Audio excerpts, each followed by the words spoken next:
আসসালামু আলাইকুম। Hello everyone, কি অবস্থা? সবাই কেমন আছেন? আশা করি সবাই ভালো আছেন। আলহামদুলিল্লাহ আমরাও ভালো আছি। তো সন্ধ্যার পর আম্মু বললো হঠাৎ করেই যে চলো নানু বাড়ি থেকে ঘুরে আসি। তো যেই বলা সেই কাজ, হঠাৎ করেই প্ল্যান, হঠাৎ করেই যাওয়া।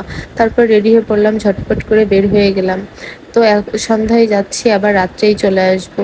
তারপর বাইরে বের হয়েছি, যেহেতু বাইরের খাবার তো খেতেই হবে কিছু না কিছু। তারপর বাইরে বের হয়ে কিছু দূর যেয়ে একটু খাবার টাবার কিনে গাড়িতে গল্প করতে করতে খেতে খেতে প্রায় নানু বাড়ি পৌঁছে গেলাম। তারপর নানু বাড়ি পৌঁছে সবার সাথে একটু গল্প আড্ডা কথাবার্তা, তারপর খাওয়া দাওয়া শুরু করলাম। তো নানু বাড়ি গেছি, সবাই ছিল, সেই জন্য আর কি ভিডিও করতে পারি নাই, সেভাবে লজ্জা লাগতেছিল, সবাই দেখতেছে। তার ভিতর থেকে চুরি চুরি করে যতটুকু ভিডিও করতে পারছি। আর আমার মামি তো অনেক কিছু রান্না করছিল, সবকিছু যে ভিডিও করতে পারি নাই সেই জন্য। তারপর আমরা রাত হয়ে যাচ্ছিল অনেক, সবার সাথে কথাবার্তা শেষ করে বিদায় জানাই আমরা বাসার উদ্দেশ্যে রওনা দিলাম।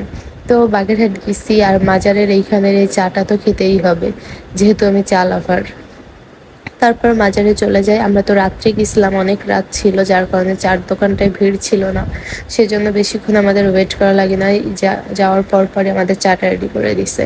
তো এই চাটা তো অনেক মজা হয়, আর এখানের এই পানটাও অনেক নাম করা, সেজন্য যেহেতু নানু বাড়ি আসছি, একদিন তো একটু পান খাওয়াই যায়।